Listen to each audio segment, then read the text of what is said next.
Hello friends, welcome back to the channel. आज हम unit 1 के जो रिमेनिंग टॉपिक्स हमारे पोसेट और लैटिस लगे उनको कंप्लीट करेंगे। अब हमारा जो आता है पहला टॉपिक आता है पोसेट। पोसेट का मतलब partial order set. Partial order set हम किसको बोलेंगे? अ नॉन एम्प्टी सेट ए। एक कोई क्या है, एक नॉन एम्प्टी सेट क्या है? ए।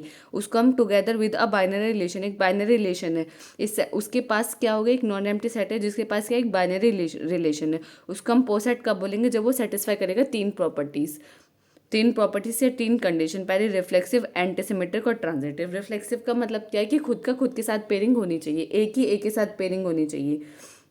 एंटीसिमेट्रिक में अगर ए बी को बिलोंग कर रहा है तो बी ए को भी बिलोंग करना चाहिए। जैसे कि मैं एग्जाम्पल के लिए कोई भी रिलेशन ले लेती हूँ आर, या सेट ले लेती हूँ। एक सेट है 1 2 3, तो इससे कोई भी सेट बनेगा तो उसको रिफ्लेक्सिव होने के लिए क्या होना पड़ेगा? उसकी खुद के साथ पेयरिंग होनी चाहिए। 1 की 1 के साथ, 2 की 2 के साथ, 3 की 3 के साथ। तो ये क्या है हमारा, ये वाला जो रिलेशन, ये क्या है? रिफ्लेक्सिव रिलेशन है, ये रिफ्लेक्सिव सेट है। और अगर एंटीसिमेट्रिक में क्या कहता है? एंटीसिमेट्रिक में कहता है अगर 1 2 है तो 2 1 भी होना चाहिए। अगर ऐसा है तो ये क्या हमारा एंटीसिमेट्रिक है। ट्रांजिटिव के लिए क्या कहता है? अगर हमारा 1 2 है और 2 3 है तो 1 3 भी होना चाहिए।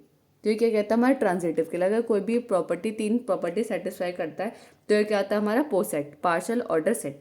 अब इसमें एक मैंने एग्जांपल के लिए लिया है पार्शियल ऑर्डर सेट कि हमें करना है 2 3 6 12 24 36 एक सेट गिवन है जिसमें हमें बताना है कि ए डिवाइड्स बी करेंगे तो उसमें कौन कौन से क्या वो पोसेट बनेगा या नहीं बनेगा। तो उसमें बताने के लिए पहले मैंने क्या है, रिफ्लेक्सिव। रिफ्लेक्सिव सही है, 2 को 2 के से डिवाइड करेंगे तो वो तो इजीली डिवाइड हो जाएगा, तो वो क्या हमारा बिलोंग करेगा ए में, तो वो क्या होगा हमारा रिफ्लेक्सिव। एंटीसिमेट्रिक क्या होगा? अगर ए अपॉन बी और बी अपॉन ए करेंगे, अगर जैसे कि अगर हम 1 अपॉन 2 को डिवाइड करें, 2 अपॉन 1 को डिवाइड करें, ये तो अनइक्वल है, ऐसा तो है ही नहीं। हमने क्या कंडीशन लगाई? अगर हम ए अपॉन बी को डिवाइड कर रहे हैं और बी अपॉन ए को डिवाइड कर रहे हैं, वो इक्वल कब आएंगे? जब ए इक्वल टू बी होगा तभी वो इक्वल आएंगे, अदरवाइज वो इक्वल नहीं आएंगे। तो रिफ्लेक्सिव के लिए हमने बता दी कि रिफ्लेक्सिव के लिए ये कंडीशन होगी तो रिफ्लेक्सिव है। ट्रांजिटिव के लिए क्या आप बताएंगे? अगर 1, जैसे कि हमारा ट्रांजिटिव के लिए क्या बताएंगे हम? 2 6 को कर रहा है, 2 6 को कर रहा है और 6 12 को कर रहा है। क्या 2 6 को, क्या 2 12 को कर रहा है? क्या 2 12 को कर रहा है? यस कर रहा है। तो इसका मतलब क्या है? ट्रांजिटिव भी है। इसका मतलब क्या, अगर हम ए बी को डिवाइड कर रहा है और बी सी को डिवाइड कर रहा है तो ए सी को डिवाइड करेगा। इसका मतलब यह है। तो ये तीनों कंडीशन को फुलफिल कर रहा है, इसका मतलब क्या है? ये हमारा पोसेट है। नेक्स्ट टॉपिक आता है कि रिप्रेजेंटेशन ऑफ पोसेट। पोसेट को हम रिप्रेजेंट किस तरीके से करते हैं? पोसेट को रिप्रेजेंट हम करते हैं, उसको बोलते हैं हम हैश डायग्राम। हैश डायग्राम क्या है? ग्राफिकल रिप्रेजेंटेशन है हमारा पोसेट का, जिसमें हमें क्या कुछ भी हमारे कुछ पॉइंट्स हैं जिन्हें हमें याद करना होता है। जिसमें क्या आता है? ड्रॉ डायग्राफ ऑफ रिलेशन, हमें इसका एक डायग्राफ रिलेशन बनाना होता है। दूसरा क्या आता है? हमें कोई भी इसमें सेल्फ लूप हो उसको हटाना होता है। तीसरा क्या होता है? हमें कोई भी ट्रांजिटिव एज नहीं रखनी होती। फोर्थ क्या होता है? कोई भी हमें क्या रखना होता है? सारी एजेस को अपवर्ड डायरेक्शन में हमें इन्हें अरेंज करना होता है। और रिप्लेस सर्कल बाय डॉट और वर्टिसेस, और इनको रिप्लेस करना है सर्कल और डॉट और वर्टिसेस से। सॉरी। अब जैसे कि हमारे एक एग्जाम्पल है, हमारे बना हुआ है कि 4 5 6 7 हमने कुछ इसमें रिलेशन लिए हुए हैं, तो मैं इसको आपको डायग्राफ बना के दिखाती हूँ। 2 5 6 7, इसमें क्या है? ये 4 की 4 से, 5 की 5 के, 6 की 6 से, 7 की 7 के से, ये यहाँ है, ये यहाँ है, ये यहाँ है, ये यहाँ है, ये यहाँ है और ये यहाँ है। ये सिंपल, जैसे 4 4 के साथ है 4 4 के साथ, 5 5 के साथ 5 5, 6 6 के साथ, 7 7 के साथ। अब ये फिर 4 5 के साथ 4 5 के साथ, ठीक है। फिर 4 6 के साथ, ठीक है। 4 7 के साथ, ठीक है। 5 6 के साथ, ठीक है। 5 7 के साथ, ठीक है। और 6 7 के साथ, ठीक है। ये हमारा डायग्राफ में हमने इस रिलेशन के अकॉर्डिंग डायग्राफ बना दिया। अब डायग्राफ को हमें क्या करना है? पहले हमने हमारा डायग्राफ बनाया, जो कि मैंने आपको, जो इससे पहली वीडियो है हमारी जो यूनिट 1 की, उसमें मैंने अच्छे से डायग्राफ बनाना सिखाया। तो हमने सिंपल डायग्राफ बना दिया रिलेशन के अकॉर्डिंग, गिवन कंडीशन के अकॉर्डिंग। अब इसे हैश डायग्राम बनाना है। हैश डायग्राम बनाने के लिए पहली कंडीशन क्या होती है? इसमें सेल्फ लूप हटाना, मतलब ये सारे चारों के चारों सेल्फ लूप हटेंगे, ठीक है। सेल्फ लूप हट गए। उसके बाद क्या है? ट्रांजिटिव एज हटाना है। ट्रांजिटिव एज का मतलब क्या है? अगर 4 5 को जा रहा है और 5 6 को जा रहा है तो 4 6 को नहीं जाएगा, तो ये वाली एज हटेगी, ठीक है। ओके, 4 5 को जा रहा है, 5 6 को जा रहा है तो 4 6 को, ठीक है, ये कट हो गया। अगर 4 5 को जा रहा है, 5 7 को जा रहा है तो 4 7 को नहीं जाना चाहिए, ये वाली एज कट होगी। 5 6 को जा रहा है, 6 7 को जा रहा है, 5 6 को जा रहा है, ठीक है। 6 7 को जा रहा है, क्या 5 अगर देखो इस तरीके से, देखो 5 6 को जा रहा है, 6 7 को जा रहा है, क्या 5 7 को जा रहा है, यस, तो ये वाली भी हटेगी। तो हमें क्या करनी होती है, सिंपली हट गया। अब हमारा डायग्राफ क्या बचा, 4 5 6 7, हमारी ये एज बची, एक ये एज बची, एक ये एज बची, सिंपल। तो ये क्या है, हमारी ये एज है, क्या इसमें कोई भी ट्रांजिटिव है, नहीं है, कोई भी सेल्फ लूप है, नहीं है। अब हम इसे रिप्रेजेंट करेंगे, इन्हें क्या, किससे रिप्रेजेंट करेंगे, अप से, 5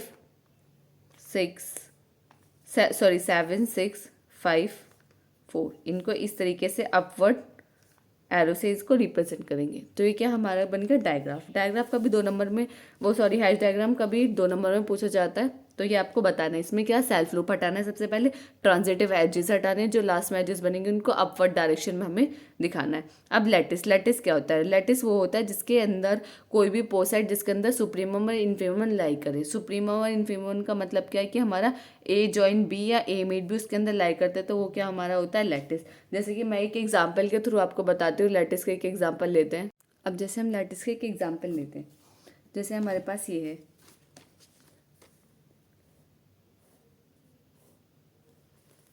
क्या है ये, ए यहाँ मान लिया, बी सी डी, ये क्या हमारा एक डायग्राफ, हमें एक वो डायग्राम गिवन है। तो हमें इसमें क्या बताना है कि हमारा लैटिस है या नहीं। तो पहले हमें क्या निकालना पड़ेगा, लैटिस के लिए मैंने 2 कंडीशन बताई कि सुप्रीमम और इन्फीमम उसके अंदर लाई करना चाहिए, मतलब लीस्ट अपर बॉन्ड और लीस्ट अपर बॉन्ड और ग्रेटेस्ट लोअर बॉन्ड। तो हमें क्या निकालना है, जॉइन निकालना है। तो सबसे पहले हमें कितने एलिमेंट है, ए बी सी डी, ठीक है, A B C D, okay. A का ए के साथ निकालेंगे, ए आएगा। लीस्ट अपर बॉन्ड, देखो अपर बॉन्ड आ रहा है तो अपर बॉन्ड निकालना है। ए और बी का अपर बॉन्ड क्या होगा, बी। ऊपर क्या है, वो उसका अपर बॉन्ड होगा। ए और सी का अपर बॉन्ड क्या होगा, सी। ए और डी का अपर बॉन्ड क्या होगा, डी। बी और ए का अपर बॉन्ड क्या होगा, बी। बी और बी का क्या होगा, बी। बी और सी का क्या होगा, डी। बी और डी का क्या होगा, अपर बॉन्ड का मतलब है जो ऊपर है, बी और डी का क्या होगा, डी। इस तरीके से अपर बॉन्ड निकालेंगे, पूरा इसका अपर बॉन्ड निकालेंगे। फिर हम क्या निकालेंगे, लोअर बॉन्ड, जिसको हम बोलते हैं मीट, सॉरी ये जॉइन का साइन, ये जॉइन है, इसको बोलते हैं मीट, मतलब ग्रेटेस्ट लोअर बॉन्ड। इसमें क्या निकालेंगे हम, लोअर बॉन्ड निकालेंगे। लोअर बॉन्ड इसमें element A B C D, ठीक है, okay, A B C D. इस तरीके से ए का ए के साथ ए और बी में नीचे कौन है, ए, तो ए आएगा। ए और सी में लोअर कौन है, ए और डी में कौन है, ए। बी और ए में कौन है, ए। बी और बी में कौन है, बी। बी और सी में कौन है, ए। बी और डी में कौन है, बी। और डी में कौन है, बी। इस तरीके से इसके अंदर सारे लाई करेंगे। इसका मतलब इसके अंदर सभी एलिमेंट का अपर बॉन्ड और लोअर बॉन्ड लाई कर रहा है, मतलब जॉइन और मीट लाई कर रहे हैं। इसका मतलब क्या है, ये लैटिस है, ठीक है। फिर हम नेक्स्ट टॉपिक पे आते हैं। ऐसे मैंने ये हैश डायग्राम है, इसका हमें लैटिस बताना है, ये है नहीं, ये मैंने सॉल्व किया हुआ है, तो ये लैटिस है। अब लैटिस में हमें क्या बताना है, हमें लैटिस की कुछ प्रॉपर्टीज़ होती हैं। पहले हमारी क्या होता है, आइडम्पोर्टेंट लॉ, ये काफ़ी इंपॉर्टेंट है। आइडम्पोर्टेंट लॉ क्या कहता है कि ए जॉइन ए करेंगे तो वो ए आएगा, ए मीट ए करेंगे तो वो ए आएगा, सुप्रीमम और इन्फीमम खुद का खुद के साथ करेंगे तो वो वही एलिमेंट आएगा। कम्यूनिटेटिव लॉ क्या कहता है, A join B equal to B join A join B होगा बी जॉइन ए की, ए मीट बी इक्वल होगा बी मीट ए की। एसोसिएटिव लॉ क्या कहता है कि अगर हम ये ब्रैकेट्स चेंज कर दें तो वो दोनों भी इक्वल होंगे। एब्जॉर्प्शन लॉ क्या कहता है, एब्जॉर्प्शन लॉ क्या कहता है, एब्जॉर्प्शन लॉ में क्या होता है, एक एलिमेंट एब्जॉर्ब हो जाता है। देखो ए जॉइन ए मीट बी है, तो इसमें क्या है, ए 2 बार है, तो हमारा ए ही आएगा, जो एक बार होगा वो एलिमेंट हमारा एब्जॉर्ब्ड हो जाएगा।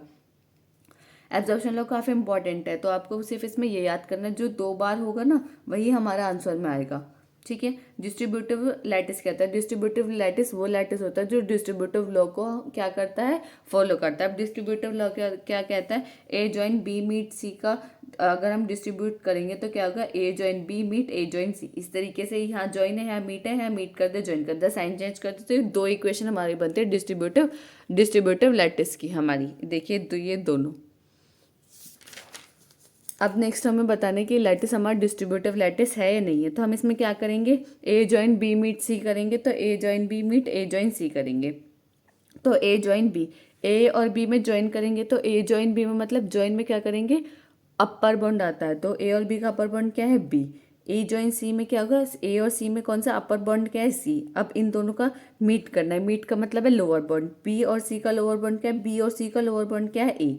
तो हमें इस इधर की side right hand side solve करके क्या है ए। अब लेफ्ट हैंड साइड सॉल्व करते हैं। लेफ्ट हैंड साइड ए जॉइन बी मीट सी, बी और सी का बी मीट सी का मतलब है, बी मीट सी का मतलब लोअर बॉन्ड, लोअर बॉन्ड क्या है बी और सी का ए और ए का ए के साथ। अब मैंने अभी आइडम्पोर्टेंट लॉ में बताया कि खुद का खुद के साथ करते हैं तो वो ए आता है। तो left hand side equal to right hand side होगा, इसका मतलब क्या है डिस्ट्रीब्यूटिव लॉ को ओबे कर रहा है, इसका मतलब भी डिस्ट्रीब्यूटिव लैटिस है। सिंपल। अब इसमें ये भी एक एग्जाम्पल है इसका सेम। अब एक क्या आती है हमारी थ्योरम आती है, काफ़ी इंपॉर्टेंट है, 2019, 2021, 2009, 2006 में 10 नंबर में पूछी जा चुकी है। ये क्या कहती है, ये कहती है कि डिस्ट्रीब्यूटिव लैटिस है, ये डिस्ट्रीब्यूटिव लॉ का आप यूज़ कीजिए और B equal to C proof कीजिए इन दो कंडीशन का यूज़ करके। हमें दो कंडीशन ये गिवन है। तो सिंस द लैटिस हमें गिवन है डिस्ट्रीब्यूटिव लॉ, डिस्ट्रीब्यूटिव लैटिस हमें पता है ए जॉइन बी मीट सी को हम क्या लिख सकते हैं, ए जॉइन बी मीट ए जॉइन सी। दो इक्वेशन वही है, जॉइन एक बार ये लिख देंगे, एक बार जॉइन की जगह मीट कर देंगे, मीट की जगह जॉइन कर देंगे। डिस्ट्रीब्यूटिव ये तो आपको पता होगा ना, डिस्ट्रीब्यूटिव की दोनों इक्वेशन जो मैंने आपको बताई है सिंपल है। अब इसमें क्या करेंगे, हम हमें B equal to C proof करना है, तो हम क्या करेंगे एब्जॉर्प्शन लॉ को यूज़ करेंगे। एब्जॉर्प्शन लॉ का यूज़ करके मैंने आपको बताया जो दो बार लिखा जाएंगे वो हमारी इक्वल टू में आता है, तो B equal to B join B meet A, हमें एब्जॉर्प्शन लॉ का हमने यूज़ करा। फिर हमने क्या करा बी जॉइन बी ए मीट बी, ये हमने क्या करा, हमने भी कम्यूटेटिव लॉ पढ़ा है कि ए मीट बी इक्वल होता है बी मीट ए के, तो यहाँ से क्या कर दिया ए मीट बी कर दिया। अब ए मीट बी हमारे इक्वल है ए मीट सी के, जो हमारी गिवन कंडीशन है। तो ए मीट बी की जगह हमने क्या लिख दिया ए मीट सी। अब यहाँ क्या कर दिया हमने डिस्ट्रीब्यूटिव लॉ लगा दिया। अब A join B meet B join C, ठीक है सिंपल, हमने इसमें ये लगा दिया। अब बाय कम्यूटेटिव लॉ के अकॉर्डिंग हम इसमें क्या कर सकते हैं कि बी जॉइन सी को हम क्या लिख सकते हैं सी जॉइन बी लिख सकते हैं, बी जॉइन ए को हम ए जॉइन बी लिख सकते हैं सिंपल। ये हमने लिख दिया किससे, कम्यूटेटिव लॉ से। फिर हम क्या ए जॉइन सी को हमने ऐसे लिख दिया मीट सी जॉइन बी, सी जॉइन बी, ठीक है। अब हमने ए जॉइन बी की जगह ए जॉइन सी लिख दिया, जो हमें गिवन कंडीशन में ए जॉइन बी की जगह ए जॉइन सी हम लिख सकते हैं, जो हमें गिवन कंडीशन में है उसका यूज़ करके। फिर हमने क्या करा ए जॉइन सी को सी जॉइन ए लिख सकते हैं बाय कम्यूटेटिव लॉ। अब ये जो सी है इसमें हम कॉमन ले लिया सी को, जो दोनों में यूज़ हो रहा है जॉइन, ये यहाँ गया, क्या बचा A meet B by distributive law, reverse distributive law लगाया, सी कॉमन ले लिया हमने, जॉइन बचा ए मीट बी बचा अंदर। अब ए मीट बी की जगह हम क्या लिख सकते हैं, जो हमें गिवन कंडीशन है ए मीट सी, तो ए मीट सी लिख दिया। अब एब्जॉर्प्शन लॉ लगाएंगे, ए मीट सी की जगह हम क्या लिख सकते हैं सी मीट ए, ठीक है। सी में कोई नहीं, ए मीट सी की जगह क्या लिखते हैं सी मीट ए, तो किससे लगाइए कम्यूटेटिव लॉ से। अब मैंने आपको बताया एब्जॉर्प्शन लॉ में क्या होता है, जो दो बार आता है वही हमारे इक्वल टू में आ गया, बी इक्वल टू सी आ गया, बी हम लेके चल रहे सी हम ले गए, तो by absorption law we can say that B equal to C. Simple proof है, इसमें कुछ ऐसा प्रूफ मतलब इतना डिफिकल्ट है नहीं, हमें एब्जॉर्प्शन लॉ और सिर्फ ये जो लैटिस की प्रॉपर्टीज है इनका यूज़ करना है। अब ये जो हमारा डिस्ट्रीब्यूटिव लैटिस वाला ये भी सिंपल है, आप एक बार खुद से करके देखिए, इसमें कुछ नहीं है, सिर्फ हमने डिस्ट्रीब्यूटिव इसी तरीके से इन प्रॉपर्टीज़ का यूज़ किया। अगर आपको ये समझ नहीं आता है तो आप मुझे कमेंट सेक्शन में बता सकते हैं, मैं आपको कोई भी जो नेक्स्ट वीडियो बनेगी उसमें ये आपको सेपरेटली एक्सप्लेन कर दूंगी, अगर ये आपसे नहीं होता है तो। अब हमारा बाउंडेड लैटिस क्या होता है, bounded lattice a lattice L is called bounded lattice if it has greatest element 1 और लिस्ट एलिमेंट 0। बाउंडेड लैटिस क्या था, बाउंडेड का मतलब भी आपको समझ आ रहा है कि बाउंड हो रहा है, वो किसी कंडीशन के अंडर बाउंड हो रहा है। तो ये किस कंडीशन के अंडर बाउंड हो रहा है, उस लैटिस को हम बाउंडेड लैटिस कब कहेंगे, जब उसका ग्रेटेस्ट एलिमेंट 1 हो और लीस्ट एलिमेंट 0 हो, तो उसको क्या बोलेंगे हम bounded lattice. At least greatest element और लीस्ट एलिमेंट उसके अंदर एग्जिस्ट करा, ग्रेटेस्ट एलिमेंट क्या होना चाहिए 1 और लीस्ट एलिमेंट क्या होना चाहिए 0, तो वो क्या होगा हमारा बाउंडेड लैटिस। अब properties of bounded lattice, A join 1 मतलब जॉइन में क्या आता है अपर बाउंड, अपर बाउंड मतलब ग्रेटर वैल्यू, तो ग्रेटर वैल्यू हमारी क्या है, ग्रेटेस्ट एलिमेंट क्या मानते हैं 1, तो 1 ही आएगा। मीट में क्या आएगा ए मीट 1, मीट में क्या आएगा लोअर बाउंड, लोअर बाउंड मतलब ये तो अपर बाउंड है तो लोअर बाउंड क्या आएगा ई, तो ए जॉइन 0 करेंगे, जॉइन का मतलब है हमारे पास ग्रेटेस्ट एलिमेंट आएगा, ग्रेटेस्ट एलिमेंट 0 तो हमारा लीस्ट है, तो ग्रेटेस्ट क्या हुआ हमारा इसमें ए मीट 0 करेंगे, तो ए मीट 0 का मतलब है हमारे मीट में क्या आएगा हमारा लोअर बाउंड, लोअर बाउंड क्या आएगा हमारा 0। ये हमारे कुछ बाउंडेड लैटिस की कुछ बाउंडेड लैटिस की प्रॉपर्टीज है। Every finite lattice is bounded, जो भी फाइनाइट लैटिस होगा वो हमारा क्या होगा बाउंडेड होगा। बाउंडेड लैटिस की क्या है, सिर्फ आपको दो कंडीशन याद रखनी है कि उसमें क्या होना चाहिए, ग्रेटेस्ट एलिमेंट 1 होना चाहिए और लीस्ट एलिमेंट क्या होना चाहिए 0 होना चाहिए, और उसकी कुछ प्रॉपर्टीज। अब हमें पता है कॉम्प्लीमेंट लैटिस क्या होता है।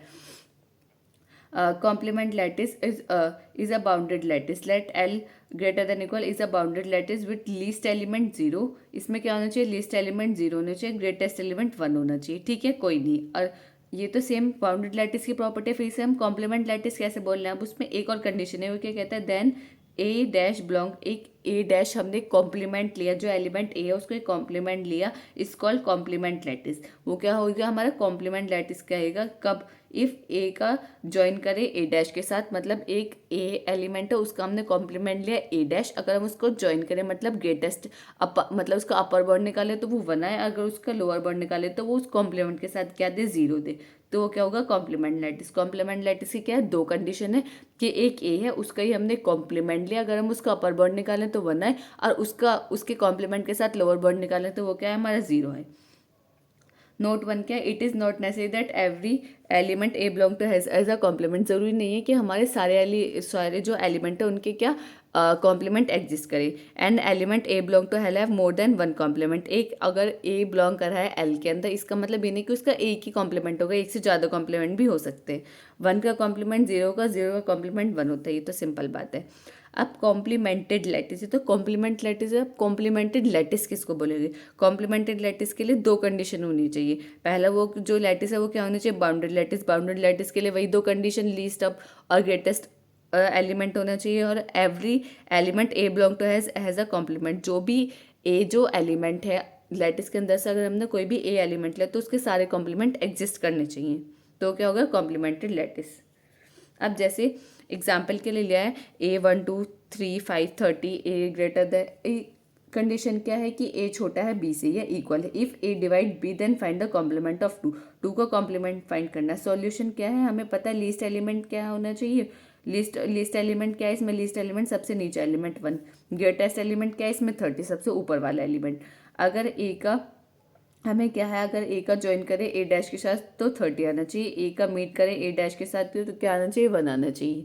ये हमें क्या कॉम्प्लीमेंट लैटिस से तो हमारी कंडीशन है। अगर 2 का 3 के साथ हम क्या कर रहे हैं, ज्वाइन कर रहे हैं, तो क्या आ रहा है 30 आ रहा है, ठीक है। और 2 का ही हम अगर 2 का 3 के साथ क्या कर रहे हैं, मीट कर रहे हैं, 1 आ रहा है, यस।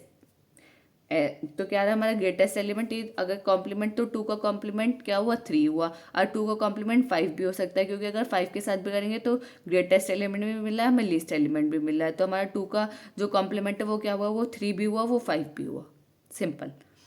अब ये ऐसे सेम जैसे ही मैंने किया, ये क्वेश्चन मैंने आपके लिए होमवर्क के लिए, मतलब एक बार आप ये ट्राई करके देखिए, सेम क्वेश्चन है। अब थ्योरम क्या कहते हैं, if A and B are the element in a bounded lattice distributive lattice, if A has a complement A dash then.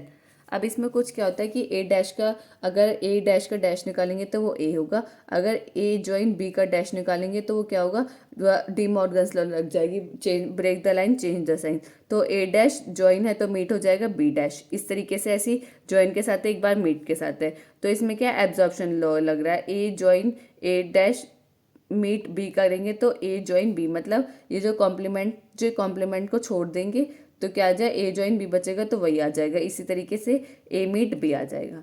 तो कॉम्प्लीमेंट के कॉम्प्लीमेंट ये कुछ प्रूफ है, ये मैंने कर दिए हैं, ये आप देख लें, वैसे इतना ज़्यादा इंपॉर्टेंट है नहीं, लेकिन अगर एक बार के लिए आ जाए, ये जो हमारा A join A dash meet B equal to A join B है, ये हमारा 2009 2013 2021 में पूछा गया, ये मैं सॉल्व करा देती हूँ। तो इसमें क्या है, ए ज्वाइन, अब मैं आपको ये बताती हूँ ये किस तरीके से किया हुआ है। ये क्या है, ए join A dash meet B, हमें क्या प्रूफ करना है, ए ज्वाइन बी, ठीक है। अब हम क्या करेंगे, ए डिस्ट्रीब्यूटिव लॉ लगा देंगे, ए ज्वाइन ए डैश का मीट करेंगे ए ज्वाइन बी के साथ। अब ए का ए के साथ बाउंडेड लैटिस में आपने पढ़ा है कि ए का ज्वाइन ए के साथ करेंगे तो वो क्या आएगा हमारा 1, ठीक है। और आपको पता है कि बाउंडेड लैटिस में क्या होता है हमारा ग्रेटेस्ट एलिमेंट, और ये क्या है, किसका साइन है हमारा लोअर, मतलब अपर वो लोअर बॉन्ड निकालने का, तो लोअर बॉन्ड इन दोनों में से क्या होगा, ए ज्वाइन बी, तो हैंस प्रूव्ड। ये 2 नंबर में पूछा जाता है, कभी कभी प्रूफ तो मैंने आपको बता दिए, मतलब पूछा गया है हमारा 2009 2013 2021 में। अब ये हमारा क्या होता है, एक और थ्योरम है काफ़ी इंपॉर्टेंट है, 2003 2008 2009 2014 में पूछा गया है। ये क्या कहता है, ये कहता है कि कोई भी बाउंडेड लैटिस का अगर हम कॉम्प्लीमेंट निकाले तो वो हमेशा क्या होगा, वो यूनिक होगा, बाउंडेड लैटिस का क्या निकालें, कोई भी कॉम्प्लीमेंट निकालें तो वो क्या होगा, हमारा यूनिक होगा। तो हमने क्या माना कि एक हमारे पास लैटिस है L, B a bounded distributive lattice, वो क्या है, एक बाउंडेड डिस्ट्रीब्यूटिव लैटिस है, where A belong to L has 2 complement. हमने 2 कॉम्प्लीमेंट निकाल लिए, हमें क्या निकालने हैं, एक बी है एक सी है कॉम्प्लीमेंट। अगर हम उन दोनों कॉम्प्लीमेंट को इक्वल दिखा दे तो इसका मतलब यह है कि वो दोनों इक्वल हैं। इन वो दोनों इक्वल हैं तो इसका मतलब उनके जो कॉम्प्लीमेंट है वो यूनिक है, वो दोनों एक ही तो हैं। तो अगर हम बी इक्वल टू सी दिखा दें तो वो क्या हमारा, कि हमें ये हो जाएगा कि अगर हम कॉम्प्लीमेंट निकालें तो वो क्या हमारा यूनिक आ रहा है। तो हमने क्या करा कि हम जानते हैं बाउंडेड लैटिस की कंडीशन क्या है कि ए ज्वाइन बी करेंगे तो वो 1 आएगा, और ए ज्वाइन सी करेंगे तो वो 1 आएगा, और ए मीट बी करेंगे वो 0 आएगा, ए मीट सी करेंगे तो वो 0 आएगा। ये दोनों कंडीशन लगा दी हमने 2 एलिमेंट की, बी और सी। हमने क्या लिया, एक एलिमेंट ए लिया जो बिलोंग करा है एल में, और उसके ए के 2 कॉम्प्लीमेंट लिए बी और सी। अगर हम बी और सी को इक्वल दिखा देंगे तो हमारा क्या होगा कि वो दोनों इक्वल है, इसका मतलब वो दोनों एक है, इसका मतलब बी और सी अगर इक्वल है तो ए का कॉम्प्लीमेंट जो वो हमेशा यूनिक होगा। तो हमने इन दोनों की बाउंडेड लैटिस की कंडीशन लगा दी कि जॉइन में क्या होगा, वो 1 देगा, और मीट में क्या देगा, वो 0 देगा। अब हमने क्या करा है यहाँ, B equal to B meet 1, ये आपको कंडीशन याद रखनी पड़ेगी इसको प्रूफ करने के लिए। B equal to B meet 1, ठीक है। 1 की जगह हम क्या रख सकते हैं, 1 की जगह हमने क्या रख दिया, ए ज्वाइन सी फ्रॉम इक्वेशन 3, तो क्या रख दिया, ए ज्वाइन सी। अब इसके बाद हमने क्या करा, डिस्ट्रीब्यूटिव लॉ लगा दिया, बी मीट ए ज्वाइन बी मीट सी, ठीक है, सिंपल, कोई बात नहीं। अब बी मीट ए को हम ए मीट बी रख सकते हैं बाई किसे, कम्यूनिटेटिव लॉ से। अब ए मीट बी की तो वैल्यू हमें पता है, ए मीट बी की वैल्यू क्या है, 0 का ज्वाइन करेंगे बी मीट सी के साथ, बी मीट सी के साथ, ठीक है। अब हम ऐसे नहीं, अब हम 0 की जगह क्या रख सकते हैं, हम 0 की जगह ए मीट सी भी तो रख सकते हैं। तो 0 की जगह हमने क्या रख दिया, ए मीट सी, ए मीट सी रखा, और बी मीट सी, ठीक है, बी मीट सी। वेयर हम जानते हैं इसमें हमने क्या करा कि इसको हम सी मीट ए बी लिख सकते हैं। तो इसमें क्या कर रहा है, एब्जॉर्प्शन लॉ लगा दे, तो ए ज्वाइन बी मीट सी बचा। अब ए ज्वाइन बी की वैल्यू क्या है, 1, 1 का मीट करेंगे सी के साथ, सी के मतलब इसमें क्या आता है, लीस्ट बॉन्ड आता है, अपर बॉन्ड नहीं लोअर बॉन्ड आता है। तो लोअर बॉन्ड में क्या आएगा, हमारा सी आएगा। बी लेके चले तो बी इक्वल टू सी दिखाते, इसका मतलब हमने एक एलिमेंट ए लिया, उसके 2 कॉम्प्लीमेंट लिए बी और सी, और बी और सी को अगर हमने इक्वल दिखा दे तो इसका मतलब जो हम लेके चले थे वो तो एक ही था, तो बी और सी इक्वल आ गए। इसका मतलब कोई भी हम कॉम्प्लीमेंट निकालेंगे तो वो क्या होगा, हमारा यूनिक। है, थोड़ा आपको प्रैक्टिस करनी पड़ेगी इन थ्योरम की। अब हमारा क्या होता है, ये जो अब हमारा मॉड्यूलर लैटिस, मॉड्यूलर लैटिस क्या होता है, a lattice L is said to be modular lattice. Modular lattice कब बोलेंगे, जब A greater than equal to C होगा और A join B meet C equal होगा। ए मतलब ये क्या है, ये कौन से, कम्यूनिटेटिव लॉ तो है नहीं, ये हमारा कौन सा लॉ, देखो आप, ये हमारा क्या है, एसोसिएटिव लॉ। तो इसमें क्या होता है, मॉड्यूलर लैटिस में एसोसिएटिव लॉ लगता है कब, जब A greater than equal to सी होता है। अब इसमें क्या है, the pentagonal lattice is non modular. Pentagonal lattice हमारा मॉड्यूलर नहीं है, तो वो आप इसको सिंपल देखकर आप सॉल्व कर सकते हैं, मैंने सॉल्व किया हुआ है।